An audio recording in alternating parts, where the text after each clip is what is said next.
நண்பர்களுக்கு வணக்கம். நம்ம மாடி தோட்டத்தில் வளர்ந்துருக்க கீரை செடியை பாருங்கள், எவ்வளோ பெருசாக இப்போ இருக்குதுன்னு பாருங்கள். ஒவ்வொரு லீஃபும் இலைகளும் இது வந்து ஒரே ஒரு செடி தான், எவ்வளோ பெருசாக இருக்குதுன்னு பாருங்கள். இந்த மாதிரி ஒரு 2-3 செடி இருந்தாலே போதும், ரிப்பீட்டடாக நம்ம மாடி தோட்டத்துக்கு வேணுங்கிற கீரைகள் வந்து இதிலேருந்தே அறுவடை எடுத்துக்கலாம். கீழே வச்சுருக்க க்ரோ பேக்கில் வச்சுருக்க செடிகள் வந்து 2-3 டைம் ஹார்வெஸ்ட் பண்ணிவிட்டு விதைகளுக்காகவே விட்ட செடிகள்.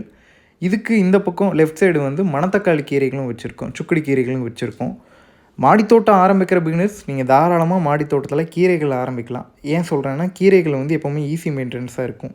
மண் மட்டும் நீங்கள் நல்லா சத்தான மண்ணாக நீங்கள் வச்சுட்டு உரம் மட்டும் கொடுத்தீங்கன்னா போதும், செடி நோய்வாய்ப்படாமல் சூப்பராக வளரும். மேலே இருக்க செடி இப்போ தான் பூக்கள் கொடுத்துருக்கு, அதுக்கடுத்து பழங்கள் அந்த மாதிரி மணத்தக்காளிகள் கிடைக்கும், இதுலேருந்து விதை எடுத்து வச்சுக்கலாம். கீழே இருக்க செடி ஆல்ரெடி 3 டைம் அறுவடை பண்ணிட்டேன், விதைகளுக்காகவே விட்டாச்சு. ஸோ அதிலேருந்து விதைகளும் எடுத்து வச்சாச்சு. மாடி தோட்டத்தில் மேலே இருக்க ஒரு செடி வந்து ஒரு 2-3 டைம் அறுவடை பண்ணதுக்கப்புறம் விதைகளுக்காக விட்டுருவேன். அந்த செடிகளுக்கு பக்கத்துலேயே க்ரோ பேக்கில் இருக்க செடி வந்து விதைகளுக்காகவே இப்போ விட்டாச்சு. 2-3 டைம் அறுவடை பண்ணியாச்சு. ஸோ அதனால விதைகளுக்காகவே விட்டாச்சு. விதைகள் செக் பண்ணி பார்க்கும்போது இன்னொரு 10 நாள் உங்களுக்கு விதைகள் ரெடி ஆயிரும்.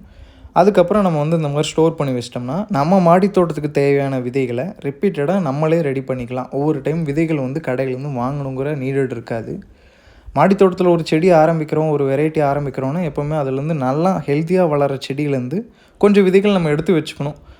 நம்ம சேஃப்டிக்காகன்னு வைங்களேன். கொஞ்சம் நாள் கழித்து இந்த விதைகள் கிடைக்கலன்னா நம்மளே அதை மாடி தோட்டத்தில் யூஸ் பண்ணிக்கலாம். ஈஸியாக மெயின்டைன் பண்ணலாம் மாடி தோட்டத்தில்.